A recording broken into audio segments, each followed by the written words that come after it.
दोस्तों नमस्कार। स्वागत है आपका हमारे इस यूट्यूब मंच पर।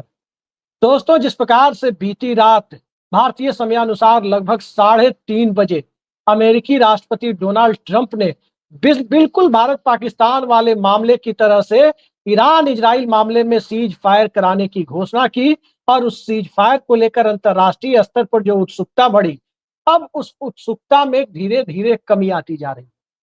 कमी इसलिए आती जा रही है क्योंकि उसके बाद इजराइल की तरफ से भी दावा किया गया कि सीज फायर के बाद ईरान ने हमले किए और ईरान की तरफ से भी कहा गया कि इजराइल ने हमले किए। इजराइल के वीर सावा इलाके के सिविलियन इलाके में ईरानी मिसाइलों के द्वारा टारगेट किए जाने की बात आई। वहीं इजराइल ने दावा किया, प्राइम मिनिस्टर ऑफ इजराइल के ऑफिशियल ट्वीट से दावा किया गया कि तेहरान के रडार इंस्टॉलेशन को पूरी तरह से नष्ट कर दिया है इजराइल की मिसाइलों ने। लेकिन इन सब से सीज फायर के ट्रंप के दावे का क्या हुआ? क्या ट्रंप पूरी दुनिया में सीज फायर कराने वाले विशेषज्ञ बन गए हैं? बचपन में जब हम लोग पटना से दिल्ली की तरफ ट्रेन से आते थे, तो जैसे ही अलीगढ़ से दिल्ली के बीच जब ट्रेन पहुंचने लगती थी, तो रेलवे ट्रैक के दोनों तरफ दीवारों पर तरह तरह के नीम हकीम के दावे होते थे। कहा जाता था कि शराब छुड़वानी है तो फला हकीम से संपर्क करें। तो क्या किसी को सीज फायर कराना है तो डोनाल्ड ट्रंप से संपर्क करें। और जब ट्रंप के सीज फायर के दावे की हवा निकलती हुई नजर आई, उसके बाद ट्रंप ने अपनी तरफ से भी एक वीडियो बयान जारी किया। एक इंटरव्यू में वो ये कहते हुए नजर आए कि इजराइल और ईरान यदि दोनों ने सीज फायर का उल्लंघन किया तो फिर उसके बाद परिणाम भुगतने के लिए तैयार रहना चाहिए। ऐसे संकेत उन्होंने दिए। दूसरी तरफ इजराइल के प्रधानमंत्री बेंजामिन नेतन्याहू ने कहा कि ट्रंप के युद्ध विराम प्रस्ताव को खारिज करते हुए कह दिया कि वह हमले नहीं रोक सकते और सीज फायर तोड़ने का जवाब देना जरूरी है। यानी हमले को इजराइल रोक नहीं पा रहा है तो लिहाजा वो जवाब देंगे। तो जवाब देने और जवाब नहीं देने, इन सब के बीच में आखिर ये सीज फायर का मसला कहां आकर टिका है? क्या इसका वैश्विक ट्रेड वॉर से भी कोई रिश्ता है या कोई फिक्स गेम चल रहा है? इन तमाम परिस्थितियों पर चर्चा के लिए हम सीधे चलते हैं जाने माने अंतर्राष्ट्रीय मामलों के विशेषज्ञ, मिडल ईस्ट के मामले को बहुत गहन अध्ययन के साथ गहन अध्येता रहे ओंकारेश्वर पांडे जी के पास। ओंकारेश्वर जी, बहुत बहुत स्वागत है आपका हमारे इस यूट्यूब मंच पर। सबसे पहले हम ये बहुत जानना बहुत चाहेंगे धन्यवाद। आपसे कि जी धन्यवाद। क्या लग रहा है आपको ये सीज फायर का जो पूरा ऐलान है, ये वाकई सीज फायर है या सीज फायर कराने के बीच, जैसे वो कहते हैं ना कि जो हकीम, जो जिसका उदाहरण मैंने दिया कि शराब की लत छुड़ाए किसी को, ऐसे दावे करने वाले हकीम होते हैं, उसी तरह ये पहलगाम के बाद भारत पाकिस्तान में सीज फायर कराने चले गए ऑपरेशन सिंदूर के बाद, फिर उसके बाद वहां सीज फायर कराने चले गए। ये क्या चल रहा है? ये पूरा मामला जरा विस्तार से हमारे दर्शकों को बताइए कि इसके पीछे का मकसद क्या है। आपने ऑपरेशन सिंदूर की चर्चा की तो वहीं से शुरू करते हैं। आपको याद होगा, जी। एक तो ऑपरेशन सिंदूर के बाद सीज फायर की घोषणा अमेरिका से हुई थी। वहां से ट्वीट करके उन्होंने सीज फायर की बात कही। उसके बाद भारत सरकार ने प्रेस कॉन्फ्रेंस किया और उसके बाद जानकारी दी गई। लेकिन उसी शाम को आपको याद होगा, जम्मू कश्मीर के मुख्यमंत्री उमर अब्दुल्ला ने ट्वीट करके कहा था कि ये कौन सा सीज फायर है, अभी भी उधर से वो आ रहे हैं, रॉकेट्स आ रहे हैं वगैरह वगैरह। हाँ। वहां के आसमान में ड्रोन्स आ रहे हैं, वो दिखाई दे रहे थे और ये विजुअल सबने देखे थे। तो जो विशेषज्ञ हैं उन लोगों ने कहा कि ये ओवरफ्लो है और उसका उस तरह से। हाँ। लेकिन वो उस समय का जो ओवरफ्लो था, वो उसने किसी ऐसे मेजर टारगेट को हिट नहीं किया या ऐसी कोई चीज जिससे रिटेलिएशन का खतरा बढ़ जाए। यहाँ जो हम देखते हैं मिडिल ईस्ट में, जब ये अनाउंसमेंट अमेरिका की तरफ से हुआ, इस बार अमेरिका ने थोड़ी सतर्कता बरती है। इस बार उन्होंने हाँ। क्रेडिट दोनों देशों को देने की कोशिश की।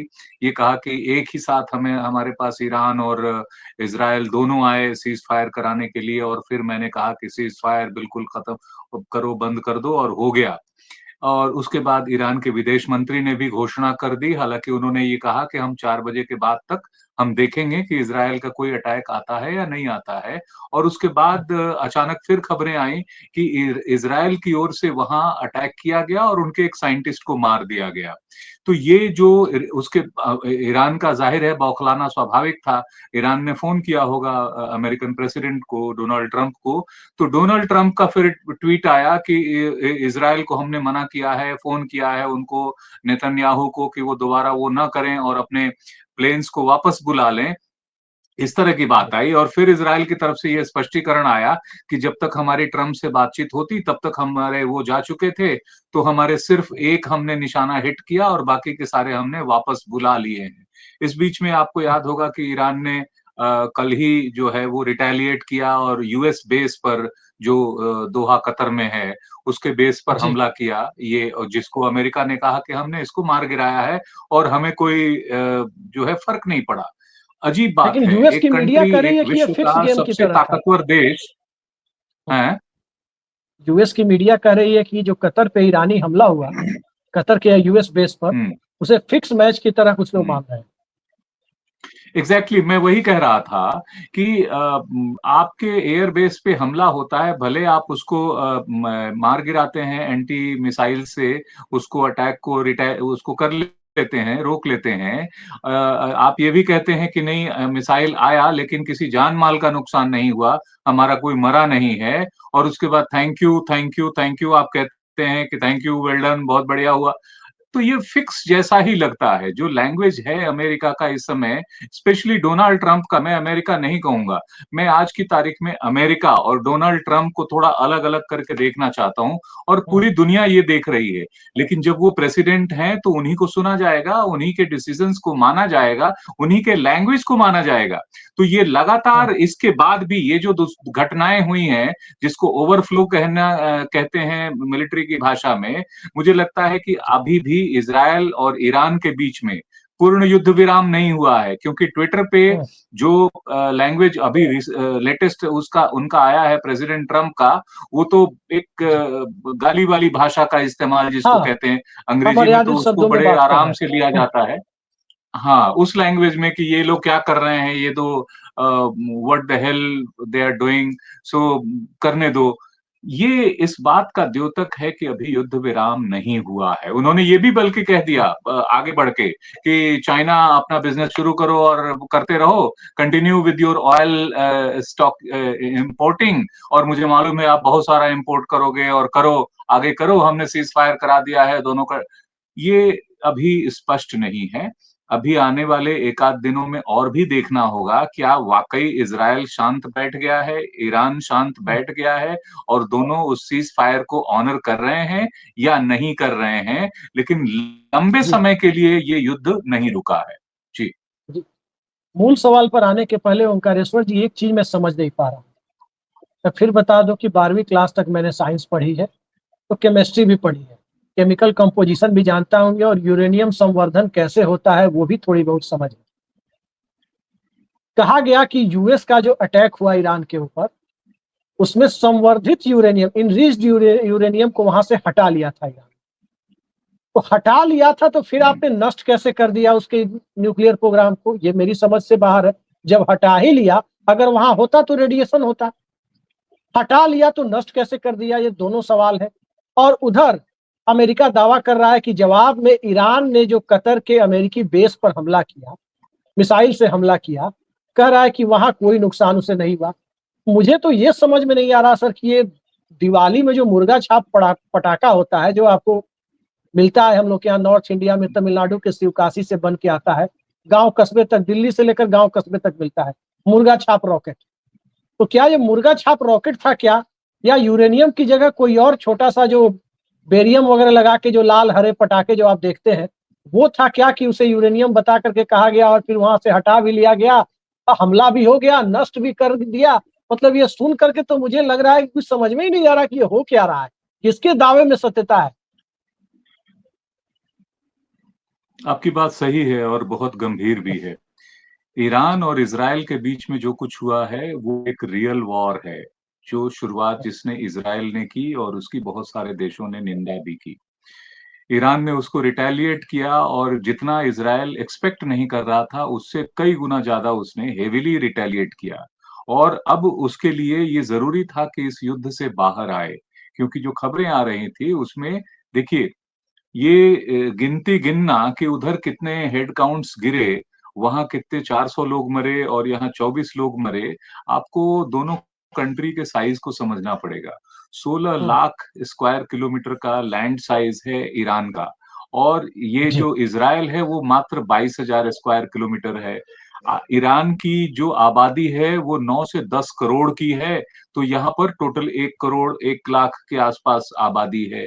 तो 1 करोड़ में कम जो लोग रह रहे हैं, उन पे अगर अटैक एक भी होता है, एक एक फॉरेन एक्सपर्ट को मैं सुन रहा था, उन्होंने बड़ी सटीक बात कही कि ईरान इतना बड़ा देश है कि आप वहाँ 400 नहीं 4,000 मार दीजिए, तो वो एक तो उनके खास फ़र्क नहीं पड़ेगा, दूसरे वो कौम ऐसी है कि वो और ज़्यादा एकजुट होगी और आपसे और भी ज़्यादा रिवेंज लेने के लिए तैयार होगी, वो झुकेगी नहीं हम्म, और भागेगी भी नहीं। लेकिन दूसरी जी। जगह आप कह रहे हैं कि आप प्रिसाइज़न अटैक कर रहे हो, बड़ी अच्छी ठीक बात है कि आपने चुन-चुन के एकदम प्रिसाइज़ली उनके ठिकानों को, उनके मिलिट्री कमांडर्स को हम्म, उड़ाया। और जो प्रिसाइजन अटैक शायद ईरान नहीं कर रहा है, लेकिन जो वो हेवी अटैक कर रहा है, मान लीजिए एक कॉलोनी में अगर बॉम्ब गिरा, तो वो उस कॉलोनी के आधे लोग तो वहां से फ्लाइट पकड़ के अमेरिका भाग रहे हैं। तो वो पूरा का हम्म, जो टेरर क्रिएट हो रहा है ना ईरानी रिटेलिएशन से, वो ज्यादा बड़ा डिवेस्टेटिंग है, क्योंकि हम्म, इसराइल के लोगों को, यहूदी लोगों को इस तरह का वो भय में रखने रहने और जीने की आदत नहीं है। बंकर उन्होंने ज़रूर बना हम्म, रखे हैं।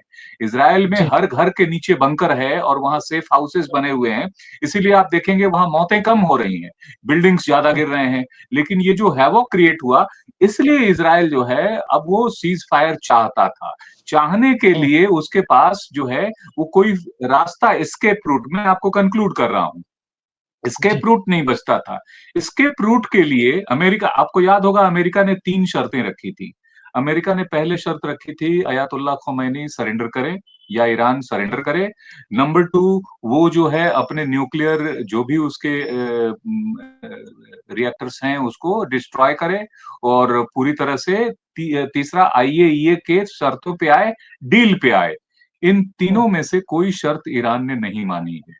जहां तक अमेरिकी बॉम्बर्स के अटैक का सवाल है और जो सवाल आपने किया कि वो तो हम्म, कहीं से भी आईएईए की रिपोर्ट में भी कोई रेडिएशन या जी। आसपास के कंट्रीज में कोई रेडिएशन आया हो, ऐसा नहीं है। तो मतलब उसका ईरान का जो न्यूक्लियर संवर्धन है वो सुरक्षित है, वह सरेंडर नहीं हुआ ये भी सुरक्षित है और तीसरी बात वो आपके साथ डील पर भी नहीं आया, तो झुका कौन? हम्म, ये सवाल है। जी। जी। झुका कौन स्वाभाविक है कि अब देख के तो यही लग रहा है, और जो बात आप कह रहे हैं उससे तो यही लग रहा है कि इजराइल की तरफ से ही सीज फायर की उत्सुकता ज्यादा थी। लेकिन मूलभूत सवाल जो ओंकारेश्वर जी जो दिख रहा है, वो थोड़ा ज्यादा बड़े कैनवास पर दिख रहा है। वो ये दिख रहा है कि एक बिग लिस्ट तक मामला सीमित नहीं और ये सीज फायर के साथ खत्म होने वाला भी नहीं। दो सवाल यहाँ एक दूसरे के साथ नत्थी हो रहे हैं। पहला, बेंजामिन नेतन्याहू और खामनेई का पॉलिटिकल फ्यूचर, उनकी सत्ता, कौन मजबूत हुआ कौन कमजोर हुआ, और यूएस की चौधराहट कितनी ज्यादा बढ़ी और या कितनी ज्यादा घटी। और इसके साथ जो दूसरा सवाल है वो ये है कि क्या वाकई पश्चिम एशिया में अब अस्थायी शांति की दिशा में चीजें आगे बढ़ेंगी या यहां से चीजें बैड टू वर्स यानी बद से बदतर होती जाएंगी। यह सिर्फ एक अल्प विराम की तरह है। जी। देखिए, एक बात तो तय है कि मध्य पूर्व में इससे शांति नहीं आने वाली है और जो अमेरिका ने किया है, उससे कई नुकसान हुए हैं। पहला नुकसान तो ये हुआ है, ये भारत-पाकिस्तान के सीज़ फायर के तुरंत बाद ये जो उन्होंने आनन-फानन में किया, बॉम्बर भेज दिए और उस पहाड़ी को उड़ाया जिस पहाड़ी के नीचे कुछ नहीं था। इन सब से अमेरिकी क्रेडिबिलिटी को नुकसान पहुँच रहा है। इसी तरह 2018 में जब सीओपीओए के तहत जो डील चल रही थी, बातचीत चल रही थी, कॉम्प्रिहेंसिव प्लान ऑफ एक्शन, ये 2015 में बना था, जिसमें P5 कंट्रीज थे, ईयू के देश थे, यूरोपियन यूनियन के देश थे, नाटो के देश थे, और ये उसमें रशिया, चाइना P5 में शामिल हैं, वो सब थे। सब मिला के ईरान को इस बात के लिए तैयार करने की कोशिश में थे कि वो परमाणु समझौते पर आ जाएं, और जैसा सारे देश चाहते हैं कि आप शांतिपूर्ण विकास कर रहे हैं तो करिए, जो कि ईरान कह रहा था। वो एनपीटी का जी सिग्नेटरी भी है। उसने कहा कि आप ठीक है, शांतिपूर्ण हमारा प्रोग्राम है, आप उसको देख लीजिए। काफी चीजें 2018 में पिछले टर्म में अचानक डोनाल्ड ट्रंप इस सीओपीओए, कॉम्प्रिहेंसिव प्लान ऑफ एक्शन के उस डील से पीछे हट जाते हैं, जो बातचीत चल रही है। तो यूरोप के कंट्रीज जो है हतप्रभ रह जाते हैं, रूस और चीन जो है हतप्रभ रह जाता है कि भाई आप ही अलग हो गए हो, तो अब बात क्या होगी। अब इस टर्म में जब आए हैं तो फिर वापस आ गए हैं और फिर कोशिश कर रहे हैं। तो आपने इस बीच में क्या खो दिया? आपने रूस और चीन जैसे देशों का विश्वास खो दिया। उन दोनों देशों को ये कहने का मौका मिल गया कि अब आप तो कब रहोगे, कब नहीं रहोगे, आपका तो कोई भरोसा नहीं है। फिर 2020 में इन्होंने कुर्द कमांडर को, सुलेमानी का जो है, उसको एलिमिनेट किया, उसको बगदाद में उड़ा दिया। अब आप सोचिए कि वो कमांडर भी जो है उस पुराने उस कुर्द का वो रहा है, जिसके साथ कहीं ना कहीं अमेरिका एक अलायंस में उसका साथ ले चुका है। जब इराक जी में आईएसआईएस के खिलाफ लड़ाई चल रही थी, तो उसमें वह भी साथ, कहीं ना कहीं अमेरिका ऊपर से बॉम्बिंग अटैक कर रहा था, नीचे से कुर्द मिलिशिया ये लोग भी साथ में थे। तो आपका जो रह रह के बीच में कुछ कुछ आप फैसले अपने बदल देते हैं, उलट देते हैं, तो आप एक क्रेडिबल स्थिति में नहीं रह गए हैं। इसीलिए ये नुकसान उसका है। इस बीच में यह जो ईरान ने किया है अभी कल का अटैक, उससे भी ये जाहिर होता है कि वहां मध्य पूर्व में अमेरिका का डोमिनेंस, और अमेरिका का जो एक तरह से कहते हैं कि उसकी बात सुनी जा रही हो या उसका वो हो रहा है, वो लगातार कम हो रहा है, और इससे उसको कुछ हासिल नहीं हुआ है। जबकि चीन, रूस, दूसरे नॉर्थ कोरिया, उसमें टर्की, दूसरे तमाम देश जो हैं, जो ईरान के साथ और मजबूती के साथ खड़े हो गए हैं, और आज की तारीख में ईरान जो है वो कहीं भी झुकता हुआ नहीं दिख रहा है। 86 वर्ष के उम्र में, 86 वर्ष के अब नहीं। उम्र में अयातुल्लाह खुमैनी को एलिमिनेट करने का प्लान कर रहे हैं, और वहां पर उसने दिखा दिया कि नहीं साहब, हमारे तो 3 आगे के उत्तराधिकारी भी तैयार हैं, उन्होंने नाम दे दिया कि हमारे 3 उत्तराधिकारी रहेंगे, हम चाहे मर भी जाएं। तो ये जो है ये कन्विक्शन दिखाता है, ये लड़ाई सिर्फ और सिर्फ ईरान इजराइल की नहीं है, अब ये लड़ाई अमेरिका और इन देशों के बीच की लड़ाई होके रह गई है। जी। जी नहीं, एक सवाल दरअसल ये है कि अगर जैसे अभी दिखाई दे रहा है कि इजराइल बैकफुट पर जा रहा है, इसमें इजराइल ने कल्पना नहीं की थी कि इतना जबरदस्त तरीके से ईरान का प्रतिरोध हो। कल्पना कीजिए कि अगर ईरान बैकफुट पर होता और इजराइल चढ़ा हुआ होता, तो क्या अमेरिका मध्यस्थता के लिए या सीज फायर का ऐलान करने या कराने के लिए बीच में इतनी जल्दी आ जाती? नहीं, ऐसा शायद नहीं भी होता, क्योंकि हमेशा से अमेरिका ने इज़राइल का साथ दिया है।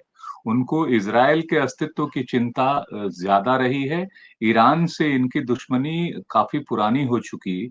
50 उस समय जब शाह का इन्होंने तख्ता पलट किया था, जी उस समय से ईरान के साथ दुश्मनी आ रही है, और वो इज़राइल को वहाँ चेक एंड बैलेंस के लिए अपना एक रखना चाहते हैं कि जो इनका डायरेक्ट रिप्रेजेंटेटिव हो, इनके डायरेक्ट ट्रस्ट में रहे, और जो इजरायली लॉबी है, जो यहूदी लॉबी अमेरिका में है, वह भी चाहती है कि उसको अमेरिका का प्रोटेक्शन मिलता रहे। दूसरी तरफ रशिया, चाइना इस डोमिनेंस को खत्म करना चाहते हैं, इसीलिए रशिया ने ईरान के न्यूक्लियर पावर प्रोग्राम को मदद किया है, और इस बात तो खुलेआम घोषणा उसने कर दी कि हमारे 200 से ज्यादा साइंटिस्ट वहां काम कर रहे हैं, और उनको कोई नुकसान नहीं होना चाहिए। तो आप देखिए कि जी अमेरिकी बॉम्बर गए भी, लेकिन ना तो कोई परिंदा मरा है, ना कोई रेडिएशन हुआ है, और शांति से सब काम हो गया। तो असली लड़ाई के बीच में ये जो डिप्लोमेटिक ड्रामा चल रहा है कि हम वो भी कर रहे हैं, कोशिश भी कर रहे हैं, और उसका ईरान जवाब भी दे रहा है, और हम कह रहे हैं थैंक यू, अब काम खत्म हो गया, now let's talk on the peace. Now let's talk on the deal. एक तो ये शब्द जो है ना अमेरिका का, ये पूरी दुनिया को आज जो है बड़ा ये अचंभित करता है कि अमेरिका जैसा देश जो पूरे विश्व की अगुवाई करता था, आज तो अब वो स्थिति में नहीं रह गया, क्योंकि विश्व बहुध्रुवीय हो चुका है, कई कॉर्नर में बंट चुका है, रशिया चाइना अलग हो चुके हैं, उसी तरह से नाटो अलग हो चुका है। आज इसीलिए आज की जी तारीख में डोनाल्ड ट्रंप वापस उस यूरोप के दौरे पे गए हैं, नाटो के अधिकारियों से मिलने के लिए हम्म, गए हैं, जिनको एक समय में उन्होंने दुत्कार दिया था। और उसके खिलाफ जो है उर्सुला वेन डायर, जो कि यूरोपियन कमीशन की इस समय उनकी लीडर हैं, उन्होंने बाकायदा नाटो का अलग से यूरोपियन कमीशन के तहत एक फंड डिक्लेयर किया, एक कमांड डिक्लेयर की, उसके अधिकारियों को नियुक्त कर दिया और ये कह दिया कि अब हमें अमेरिका की छाया से अलग होके अपना अस्तित्व बनाना पड़ेगा। ऐसे में वो रेप्रोचमेंट के लिए उनसे वापस जो है रिलेशन बनाने के लिए डोनाल्ड ट्रंप गए हैं। तो इसमें डोनाल्ड ट्रंप का भी नुकसान उतना ही हुआ है, क्योंकि अमेरिका की जनता अब वार नहीं चाहती है और अंदर काफी विरोध है। इजराइल की जनता वार नहीं चाहती है, वहां काफी विरोध है। उसके विपरीत ईरान की जनता अयातुल्ला खुमैनी के साथ खड़ी हुई है कि आप लड़ाई लड़ो, और वहां उपभोक्ता वस्तुओं की स्टॉक पाइलिंग 53% बढ़ गई है, जो कि ये बताती है जी कि ईरान जो है लंबे समय तक का युद्ध करने के लिए तैयार है। जी। हम्म। नहीं, अब एक सवाल जो थोड़ा सा परिस्थितियों से हटकर है लेकिन मौजूद है, लेकिन मैं आपसे करना चाहता हूँ, क्योंकि तमाम पहलुओं पर गल्फ की क्या स्थिति है, ईरान इजराइल का मामला किधर जाएगा, खामनेई का भविष्य क्या होगा, नेतन्याहू के लिए कितना स्कोप है, ये सारी चीजें आपने बताई। लेकिन एक बात जो मुझे दिखाई दे रही है सर, वो ये है कि पहली बार ये दिखा है कि क्रोनी कैपिटलिज्म, यानी सत्ता के साथ जो पूंजीवाद मौजूदा दौर की व्यवस्था का एक अनिवार्य अंग बनता जा रहा है, वो युद्ध की परिस्थितियों को निर्मित करने और युद्ध कब तक चलेगा, कब स्टॉप किया जाएगा, इसमें सार्वजनिक तौर पर एक भूमिका निभाता हुआ दिखा। ट्रंप की भूमिका, चाहे भारत पाकिस्तान वाला जो मामला था ऑपरेशन सिंदूर वाला, चाहे यहां पर देखें चीन की भूमिका, रूस की भूमिका, और इन सब से आगे बढ़कर जिनके जिनके पैसे लगे हुए थे इजराइल के हाइफा पोर्ट से लेकर ईरान के पोर्ट्स तक, उन सब की भूमिका पर्दे के पीछे जो दिखाई देती थी, अब कहा जा रहा है कि पर्दे के पीछे की शक्तियां पर्दे के आगे आकर काम कर रही हैं। क्या आपको लगता है भविष्य में ये क्रोनिक कैपिटलिज्म के सत्ता में सीधे हस्तक्षेप के खिलाफ आम जनता के लिए एक सबक है, या आम जनता अभी भी युद्धोन्मादी परिस्थितियों में इस तरह के हालात के लिए आदर्श और अनुकूल परिस्थितियां उपलब्ध कराती रहेगी? देखिए, जो आपने सवाल उठाया वो कोई नया सवाल नहीं है।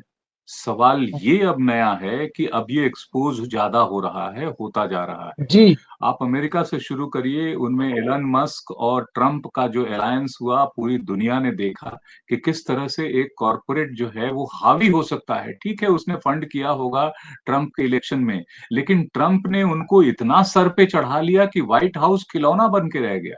आपने देखा कि एलन मस्क बिना उनका कोई प्रोटोकॉल मेंटेन किए हुए, कंधे पर अपने बच्चे को बिठाए हुए और वहां पर दादा की तरह खेल रहे हैं और बच्चा पोता वहां खेल रहा है।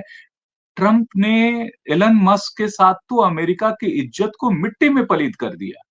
ये जो क्रॉनिक परिस्थितियां भारत में कैपिटलिज्म और विद्यमान उसका थी कुछ नेक्सस सालों जो से, है पॉलिटिशियंस का। मेहुल भाई, हमारे मेहुल हाँ, भाई से लेकर गोदी सेठ, सब तरह तरह के गोदी सेठ आ गए, उसी हाँ, तरह से वहां भी गोदी सेठ हो गए थे। कम से कम इतना ये वर्स्ट विजुअल हमें देखने को नहीं मिला, लेकिन यहाँ भी उसका कोई ना कोई स्वरूप है, जिसकी वजह हम्म, से आज इस सरकार की जो सिचुएशन बनी है कि आप हर जगह किसी एक पर्टिकुलर कॉर्पोरेट को बचाते हुए नजर आते हैं, हर बात पे उसको सेव करते हुए या सारा डील उसके साथ करते हुए नजर आते हैं, तो हम्म, उसका एक रूप है।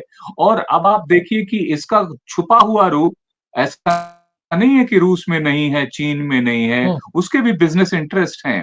रूस वहाँ से $4 बिलियन का जो है वो पेट्रोल इम्पोर्ट कर रहा है, उसका बिज़नेस उसके साथ है। दूसरा, वो चाहता था कि ईरान-इज़राइल युद्ध में फँसेंगे, तो इस एरिया में ऑयल की कीमतें जो हैं, वो थोड़ी-सी हम्म, जो डिस्टर्ब होंगी, ऑयल की सप्लाई शायद डिस्टर्ब होगी, हम्म, तो उसका फ़ायदा जो है रशिया को मिलेगा। इस समय हम्म, उस जो मिडल ईस्ट कंट्री से ऑयल का सबसे बड़ा इंपोर्टर चाइना है। उसके भी अपने इंटरेस्ट हैं, उसने भी अपने वहाँ पे इन्वेस्टमेंट कर रखे हैं ईरान में। इज़राइल में तो करीब 20 लाख रूसी लोग रहते हैं, जो कि पुतिन ने कहा था कि दे स्पीक रशियन लैंग्वेज, लेकिन वो यहूदी लोग हैं, तो उसको उनका भी इंटरेस्ट देखना था। तो ये दोनों कंट्री रशिया और चाइना चाहते तो हैं कि युद्ध हो, लेकिन आप देखेंगे कि कॉशियसली बढ़ रहे हैं, पीछे से सपोर्ट कर रहे हैं, सामने से वो जी बातचीत को और समझौता कराने की कोशिश में वो लगे रहते हैं। पीस, डायलॉग, डिप्लोमेसी, यही लैंग्वेज रहता है। तीसरे कंट्रीज जो थोड़े से मतलब इससे आगे बढ़ के कर सकते थे, वो नॉर्थ कोरिया जैसा कंट्री है, या टर्की जिसने अपने जहाजों को वहां भेज दिया, वो सिचुएशन बिगाड़ने की स्थिति में आ गए थे। तो अब ये नेक्सस जिसकी बात आपने की, वो नेक्सस एक्सपोज हो रहा है और पूरी दुनिया देख रही है कि अगर इसको ये इसी तरह हावी रहा तो इसके क्या दुष्परिणाम हो सकते हैं। जी। जी। फाइनल आंसर सर हम आपसे चाहते हैं, सीधा जवाब दीजिएगा हमारे दर्शकों के लिए, इस सीज फायर की मियाद कब तक है? ये जब ट्रंप साहब नहीं बना बता सकते हैं तो आप कैसे बता सकते हैं अभिषेक जी? ट्रंप ने कल ही अनाउंस किया कि एवरीथिंग इज डन डन, और आज कहते हैं what the fucking they are doing and let them do. मतलब एक दिन में अमेरिका के दुनिया के सबसे ताकतवर व्यक्ति की भाषा बदल सकती है। तो आप ये समझ सकते हैं कि कितना वोलेटाइल और कितना फ्लूइड सिचुएशन है। और ये दोनों नहीं नहीं, वो तो कंट्रीज जो देख के हैं, सर, वो एक सर वो बात देख, स्पष्ट है। एक, जी हाँ, जी, नहीं मैं ये कह रहा हूँ आप सर पूछिए, कि आप कुछ कह वो रहे जब, थे। हाँ नहीं नहीं, मैं ये कह रहा हूँ कि जिस तरह से सीज फायर वायलेशन की खबरें दोनों जगह से आ रही है, इजराइल से भी, अमेरिका से भी, वहाँ ईरान से भी, ये तो देख के लगता है जैसे हम लोग गली मोहल्ले में क्रिकेट खेलते थे तो पहली बॉल पे अगर आउट हो गए तो कहते थे नहीं ये ट्राई बॉल था, ये ट्राई बॉल था, अब यहाँ से इसके बाद होगा देखिए, खेल शुरू। ये वो स्थिति दिखाई दे रही है इसको यहाँ। कहते हैं चलते चलते जो है, चलते चलते इजराइल ने उनके एक साइंटिस्ट को मार दिया। अब ईरान इन सब बातों को, उसके एक दिन पहले ईरान के पैलेस्टीनियन स्क्वायर पर, जो फलस्तीन चौक जिसको कहते हैं वहां पे है, वहां पर एक क्लॉक टावर लगा हुआ था। उस क्लॉक टावर पे अयातुल्लाह खोमैनी ने इजराइल के खात्मे का एक वो काउंटडाउन लगा रखा था डिजिटली, जो लगातार चलता था, और वो एक तरह से वो चौक, वो अड्डा हो गया था एंटी इजराइल जो फोर्सेस का, कि वहां इकट्ठा होना, इजराइल के झंडे जलाना, कुछ करना। इजराइल को ये बात जाहिर है, विदेश को बात नागवार गुजरेगी, उसको भी गुजरती थी। कल ही उसने उसको, उस टावर को उड़ा दिया था। उसके बाद शाम को ये हमला जो हुआ, ईरान की तरफ से 6 मिसाइलें दागी गई, ये हुआ, और उसी के बाद ये सीज फायर की बातें आई। तो अब कहीं ना कहीं उस, जो कहते हैं कि नाश घड़ी उसका नाम था, नाश घड़ी और विनाश घड़ी में कुछ ही पल का फर्क था कि ये सीज फायर अमेरिकन हस्तक्षेप से हुआ है। लेकिन ये कितना चलेगा लंबा, ये देखने वाली बात है, क्योंकि एक बात तय है कि ईरान का न्यूक्लियर प्रोग्राम खत्म नहीं हुआ है। दूसरी बात, जो रशिया ने डिमांड की है उसको गौर करना चाहिए कि इस अटैक के बाद रशिया ने डिमांड किया कि यही बात इजराइल पे भी लागू होनी चाहिए। यानी उसने भी 1973 से, अमेरिका को मालूम है कि उसके पास न्यूक्लियर बॉम्ब्स हैं, उसने पूरा का पूरा डेवलप कर रखा है। उसने एनपीटी भी साइन नहीं किया, जबकि ईरान ने तो एनपीटी भी साइन किया हुआ है। तो आपको देखना पड़ेगा कि दुनिया के देश जस्टिस चाहते हैं, न्याय चाहते हैं, कि भाई चाहे ये हो या वो हो, अगर परमाणु हथियार नहीं बनाना है तो दोनों देशों को नहीं बनाना है, और अगर रखना है तो आपको दोनों देशों को अलाउ करना पड़ेगा। और यही जी इनडायरेक्टली कहीं ना कहीं, जब अमेरिका कह रहा है कि उसको मालूम नहीं है कि वो हथियार गए कहाँ, या जो एनरिच्ड यूरेनियम है वो उस डिस्ट्रॉय हुए या नहीं हुए, इस हमले के बाद अमेरिकन अधिकारियों को मालूम नहीं है। दैट मीन्स कि वो सेव्ड हैं और खतरा बना जी, हुआ है। जी।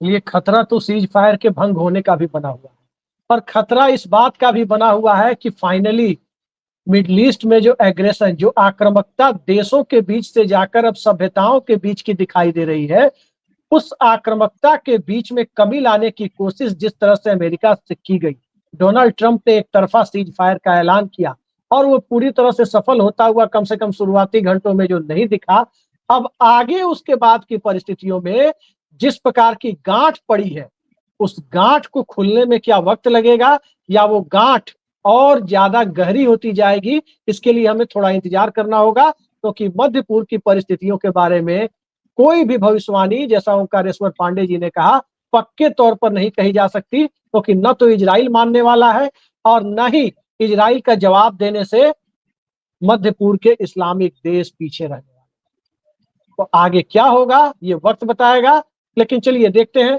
उम्मीद पर दुनिया कायम है, हम भी उम्मीद पाले रखते हैं, शांति की उम्मीद कि आखिर होता क्या है। ओंकारेश्वर पांडे जी, आपने हमारे लिए साथ इस बेहद महत्वपूर्ण चर्चा के लिए समय निकाला, बहुत बहुत धन्यवाद आपका। नमस्कार। धन्यवाद, नमस्कार।